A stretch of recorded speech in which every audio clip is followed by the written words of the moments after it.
Welcome to Pressure Points. Our topic is changes at Apple at their most senior levels. And I'm going to start with a conclusion, which is I think that these changes are for the good of the company. Some of them are related to retirement, some are employees getting poached away, and some are an employee getting what I think is asked to leave. And I think in total, what's going on is there's a natural retirement piece to this, and separately, a big part where Cook really wants to take advantage of what I think is probably 3 years left, take advantage of that and really set the leadership tone for a company that is most innovative around AI and devices. And so as far as the market reaction this week, the stock is at near all-time highs. The stock is up over the past 5 days when we've had 4 of those departures announced, up 0.4%. This is as of Friday afternoon.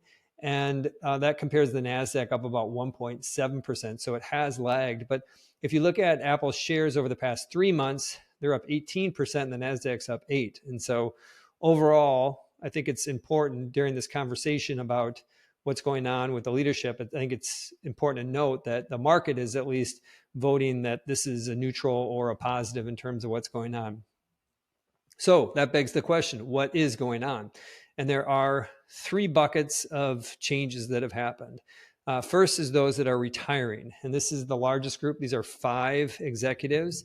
And I'm going to go back to the beginning of this year. This includes Luca, their CFO, Jeff Williams, the COO, Kate Adams, who's their general counsel, and Lisa Jackson, who's head of policy. Those 4 people, I think, were legitimate retirees. They were the average age was 60 and a half. 2 of them were 60, 2 of them are 61. So I think that that's pretty reasonable. They've made some money, wanted to do some other things in life. This seems like a reasonable time to do it. So if you think about these changes that have been made, 4 of them have been very understandable.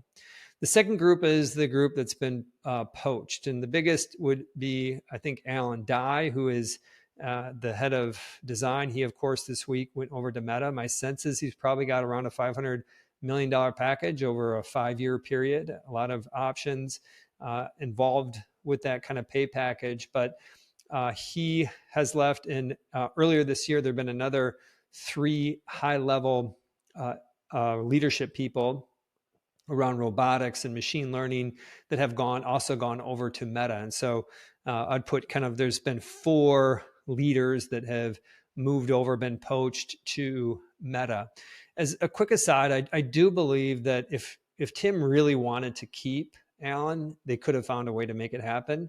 It's not just about money. I think that there is other factors in play here, which means that maybe Alan was actually in the 3rd bucket, which is the quietly asked to leave bucket. And I think at the top of that, of course, at the beginning of this week with John, head of AI, who came to Apple in 2018, I think that he's probably, he's in quote retiring. He's also 60, but my sense is that there was an ask to leave there. He'll get the new Siri out, the new Apple Intelligence earlier next year. But after that, it seems that Cook really wanted to shuffle the deck and really inject some more energy around it. So they have a new head of AI who's come over from Microsoft. And then separately, we have the Alan piece to it. So I'm going to put Alan in the poached camp and have John in the camp of those that were asked to leave. So if you're counting here, you got 4 kind of genuinely people who have retired. You've got 4 in the camp of got poached, and 1 in the camp that has been that probably was asked to leave. So what does all that mean? Is that in the vortex of everything that goes on in tech, sometimes the point of this can be missed. And I think it is just this simple, is that half of these people have had incredible careers and they've made a ton of money and they love Apple. And Tim probably wanted to keep them, but it was time for them to retire. And then I think there is a piece where Tim wants to reset the energy, the ambition, the drive that the company has, almost the culture around innovation at AI. And I think he's done that with John and then having Alan leave. The piece around this injection and what kind of time Apple has to figure this out.